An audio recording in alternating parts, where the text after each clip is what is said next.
Fl-aħħar 70 sena fil-Parlament Malti kellna żieda ta' madwar 4% biss fl-ammont ta' nisa eletti bħala deputati. Dan ħareġ waqt diskussjoni pubblika organizzata mill-Uffiċċju tal-Parlament Ewropew f'Malta illi għalija attendew fost oħrajn 4 mis-6 membri parlamentari Ewropej li jirrappreżentawna. Fl-aħħar 16 l-elezzjoni ġenerali il-kandidati nisa jilħqu biss 80 waqt li l-ammont tal-irġiel jaqbes l-1000. Dawn id-diskrepanzi kbar bejn in-nisa u l-irġiel fil-politika li huma riflessi wkoll fis-settur tal-midja tqajmu waqt din id-diskussjoni li kellha l-iskop li tixpruna aktar interess u kuraġġ lin-nisa biex jinvolvu ruhom.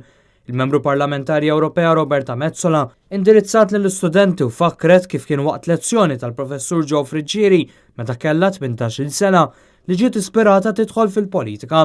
Appellat-ilhom biex ma jaqtawx qalbhom minkejja li diffiċli bħalma hija diffiċli għalija hekk kif illum għandha 4 tfal. Minnaħa tiegħu Francis Zamid-Dimek appella biex ikun faċilitat il-proċess li bih in-nisa jidħlu fil-politika.